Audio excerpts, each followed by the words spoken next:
course, our focus right now is to build the projects we need to use the water we already have. And that'll give us a sustainable supply to about the year 2040. At that point, though, we need to either have new supplies to bring online or we'll have to resume the mining of the aquifer. We'll need from the state engineer a permit that says it's okay to divert our water from the river. And the idea here is the state engineer is responsible to make sure that our diversion will not impair the water rights of others, that will be conserving the waters of the state, and will be advancing the public welfare. There are also some federal requirements, the most important of which might be the development of the environmental impact statement, which will make sure that adverse environmental impacts are avoided. Through each step of this implementation process, we'll be working closely with the public. As we identify potential sites, we'll meet with the nearby neighborhood associations and community groups. There'll be a series of ongoing public information efforts designed to reach the public in general, and there'll be a series of public scoping meetings as part of the National Environmental Policy Act compliance. I'd like to question some of these standards that you're using, the EPA standards. I guess you have several different questions, and I'd like to address the first question. In 1970, Congress passed the National Environmental Policy Act, also known as NEPA. That's a process that federal agencies use to determine whether or not actions that are proposed within their jurisdiction will have negative effects on the environment. Well, the first phase of the Northside project, we don't expect to see any really significant impacts.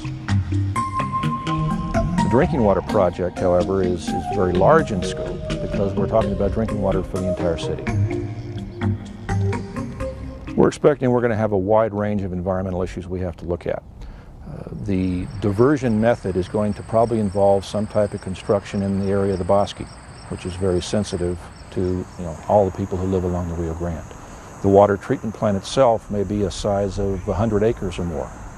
There'll be a lot of construction involved with building the facilities. There's primary concern coming from the federal agencies that are involved is going to be with endangered species in the river. If you're taking this water out of the river, you want to make sure that there's not going to be effects on Rio Grande silvery minnow. The Bosque itself is habitat for the southwest willow flycatcher, and both of these are endangered species that are protected under the Endangered Species Act. City's plan certainly is going to have an effect on the river as we know it today. However, the Fish and Wildlife Service and a number of other agencies are working cooperatively with the city to assure that whatever action is finally executed by the city to take the San Juan Chama water into the municipal works has the minimal or least amount of impact on the riverine environment.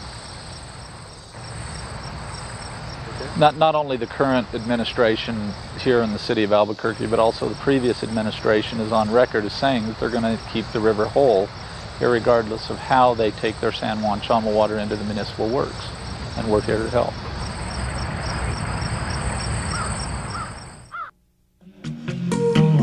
The water reclamation projects will be constructed first, and when the environmental assessments are completed, the cumulative effect of all the projects will be evaluated.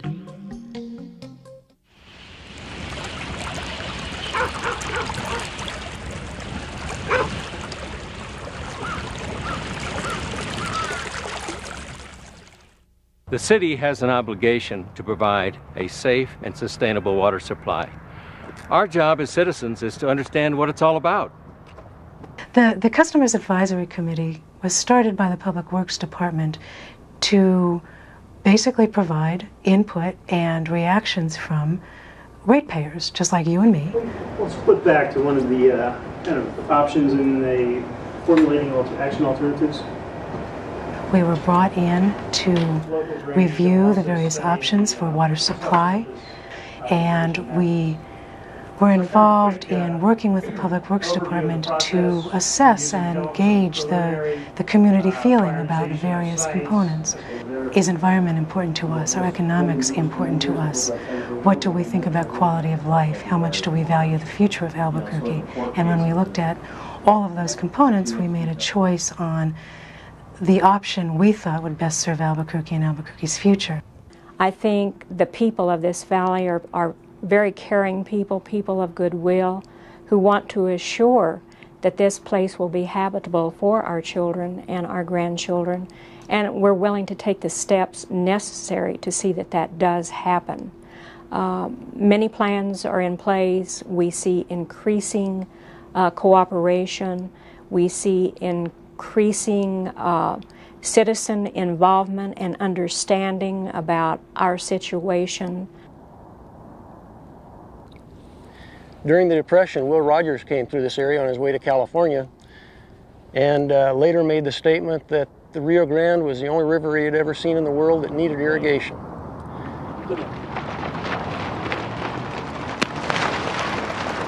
A lot of people poke fun at this river, but the reality is it has been the lifeblood of civilizations dating back to the Anasazi refugees that moved here from the Four Corners area.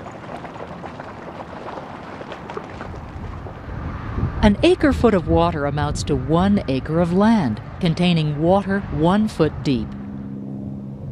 Every year, about 1 million acre-feet of water flows by the city.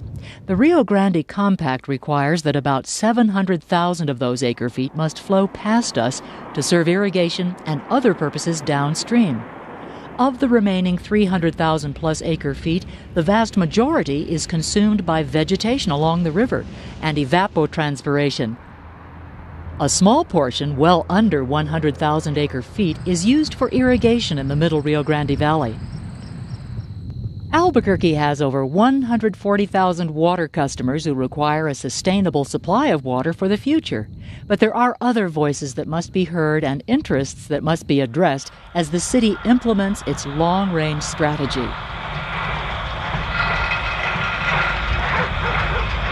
There's another group of important people in the valley, Hector Gonzalez, who is on the board of directors of the Middle Rio Grande Conservancy District.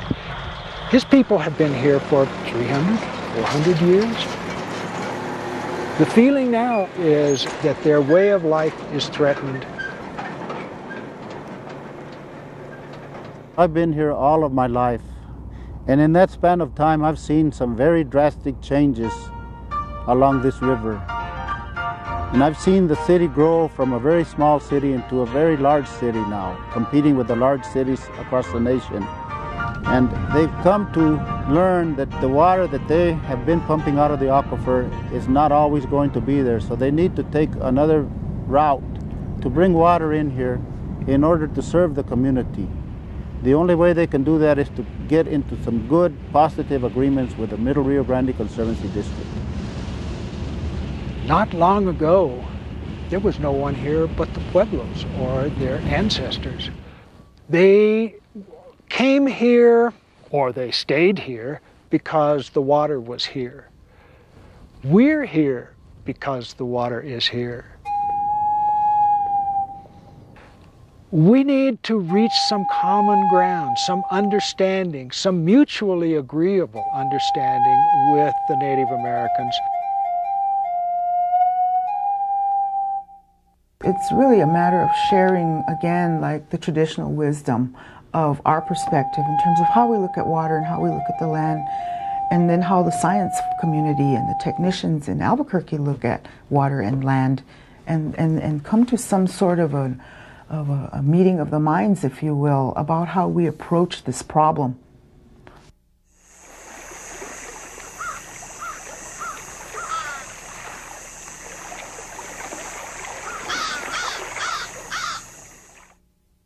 The foundation of our water resource management strategy is the Water Conservation Program. And while we know that water conservation is not the only solution, it will provide and extend the resource, and without successful completion, we will not be able to provide a sustainable supply for our residents.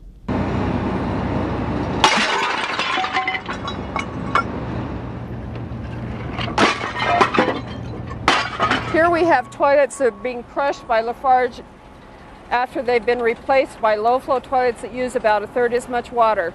25 issues, come on, let's get these toilets, let's rock and roll. In 1995, the mayor and city council adopted a 30% reduction goal. If we achieve this goal, it will reduce the city's need for water by a third permanently. We did very well in the first 3 years of the program. We were down about 19%.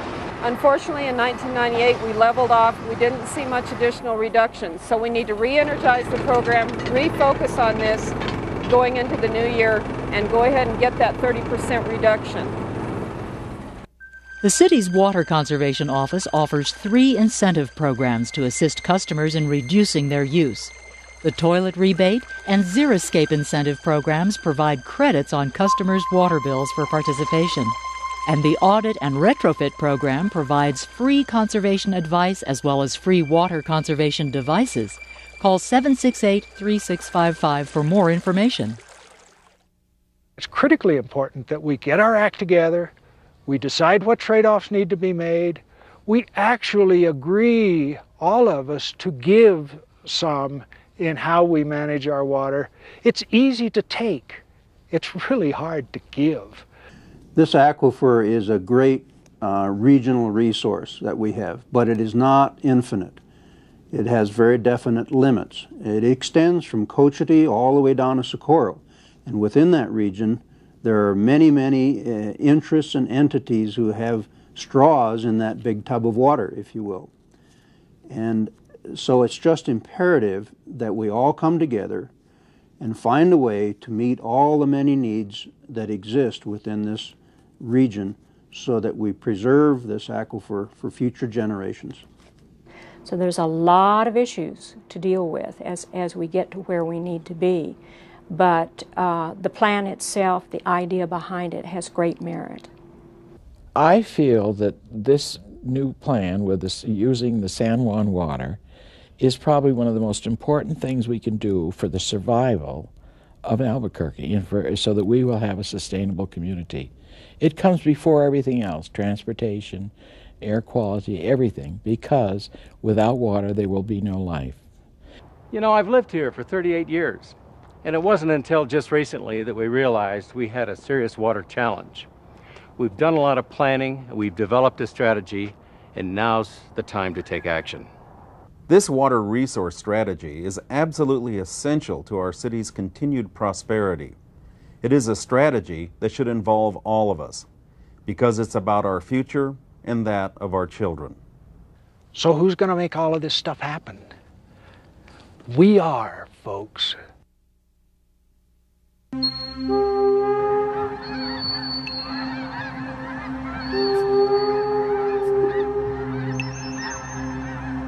Albuquerque citizens are encouraged to learn more about these projects and to participate in their development. Public meetings will be held on an ongoing basis. The public is also invited to attend the regular meetings of the Customers Advisory Committee. These are held the third Tuesday of every month on the 11th floor of the City County Building.